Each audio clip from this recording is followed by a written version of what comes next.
জয় হিন্দ, বন্দে মাতারাম, ভারত মাতা কি জয়। নমস্কার, আমি সোমনাথ মাঝি, একজন কলকাতা হাইকোর্টের আইনজীবী হিসাবে আমার প্রিয় ভাই ও বোনেদের জন্য আরও একটি ভিডিও নিয়ে চলে এসেছি। আজকের অত্যন্ত ইম্পর্ট্যান্ট টপিক আলোচনা করা হবে। সেটা হলো, ধরুন আপনাদের ভাই বোনেদের মধ্যে আপনার বাবা বা মার নামে সম্পত্তি ছিল, তিনি মারা যাওয়ার আগে আপনাদের মধ্যে ভাগ করে দিয়ে গিয়েছে, এবং তারা যখন মারা গেল দেখা যাচ্ছে যে সেই সম্পত্তির যে দলিল আছে, বন্টনামা দলিল বা পার্টিশন ডিড, সেটা হচ্ছে আপনাদের ভাই বা বোনেদের মধ্যে কারোর কাছে রাখা ছিল। কিন্তু পরবর্তীকালে দেখা যাচ্ছে যে আপনি যখন মিটার টিটার নিতে যাচ্ছেন নিজের নামে, যার কাছে এই দলিলগুলো রাখা ছিল, অরিজিনাল দলিল, ভাই, দাদা, দিদি, বোন, যে কেউ হতে পারে, সে এখন দিতে চাইছে না। তাহলে আপনি কি করবেন? এই বিষয়ে আজকে আলোচনা করব। আমার এক মক্কেল, ডায়মন্ডে তার সঙ্গে পরিচয় হয়। তার বাড়ি সাধারণতভাবে কলকাতায় বাড়ি।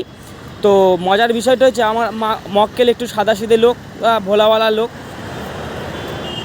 মার সম্পত্তি ছিল 5 ভাই বোন। মা সম্পত্তি লিখে দিয়ে গেছে সবার নামে, অর্থাৎ পার্টিশন ডিড বা বন্টনামা দলিল হয়ে গিয়েছে। এই দলিলের অরিজিনাল কপি এখন আমার যে মক্কেল বা ক্লায়েন্টের দাদার কাছে রয়ে যায়। ব্যাস, এরকমভাবে রয়েছে। দাদা বিশ্বস্ত, দাদা একটু কাগজপত্র বোঝে, সেই কারণে দাদার কাছে রাখা হয়। কিন্তু বেশ কয়েক বছর পর যখন দাদা বিয়ে করলো, তখনই প্রবলেমটা দেখা দিল। কি হলো? আমার মক্কেল এখন বিয়ের পর যখন নিজের নামে মিটার নিতে চাইছে, তো যখন মিটার নেওয়া হয় সেই সময় কী হয়, বাড়ির দলিল দেখা হয়। তো যথারীতি আমার মক্কেল কি এখন দলিল চায় দাদার কাছে, দাদা এখন কিন্তু দিতে চাইছে না। তো আমার মক্কেল খুব দুশ্চিন্তার মধ্যে রয়েছে, প্রায় 2-3 বছর কারেন্ট নিতে পারিনি।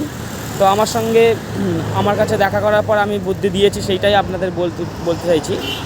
দেখুন, সম্পত্তি যদি আপনার মা বা বাবা আপনাদের মধ্যে লিখে দিয়ে যায়, তাহলে কিন্তু যে দলিল তৈরি হবে, পার্টিশন ডিড বা বন্টনামা দলিল, সেখানে আপনাদের নাম অবশ্যই থাকবে।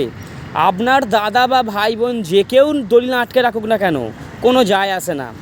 আপনি একজন দক্ষ উকিলবাবুকে ধরবেন, সেই উকিলবাবুকে দিয়ে কোর্ট থেকে সাধারণতভাবে, রেজিস্ট্রি অফিস দিয়ে সাধারণতভাবে আপনাকে যে ডুপ্লিকেট দলিল, যেখানে সাধারণতভাবে রেজিস্ট্রি হয়, সেখান দিয়ে সমস্ত কিছু স্ট্যাম্পটা মেরে দেবে। এই দলিল নিয়ে কিন্তু আপনি লিগাল যে কোনো পারপাসে কিন্তু ইউজ করতে পারবেন। কারণ ধরুন, একজন বাবা মার 5 জন সন্তান, সেখানে দেখা যাচ্ছে একটা অরিজিনাল দলিল রয়েছে, বাকি সবার কাছে দলিল নেই, তাতে কোনো প্রবলেম কিছুই হবে না। আপনারা একজন দক্ষ উকিলবাবুকে ধরে সেই ডুপ্লিকেট দলিল, যেখানে সাধারণতভাবে রেজিস্ট্রি অফিসে স্ট্যাম্প মারা থাকবে, সেটা নিয়ে যদি আপনারা এই সকল মিটার বা গ্যাস বলুন, বিভিন্ন কাজে যদি লাগে, অবশ্যই হয়ে যাবে। তো আর সেই সমস্ত দাদা ভাইদের উদ্দেশ্যে আমি এটাই বলবো যে, আপনার কাছে একটা দলিল রয়েছে মানে আপনি ভাবছেন যে আপনি বিশাল বড় কিছু করে নিয়েছেন, সম্পত্তি একাই ভোগ করবেন, এটা মূর্খতা ছাড়া আর কিছু নয়। ঠিক আছে? রেজিস্ট্রি এই কারণেই করা হয়, ওই প্রকৃত জমির প্রকৃত কারা কারা মালিক, সমস্ত কিছু লেখা থাকে। আপনার দলিল যদি হারিয়ে যায়, তার মানে কি আপনি তাহলে কি আর সেই সম্পত্তি থেকে মালিকানা হারিয়ে ফেলবেন? না, কখনোই নয়। সেই কারণে তো সমস্ত কিছু কপি রেজিস্ট্রি অফিসে রেখে দেওয়া হয়। হ্যাঁ, তো যাই হোক, সুস্থ থাকবেন, ভালো থাকবেন, নমস্কার।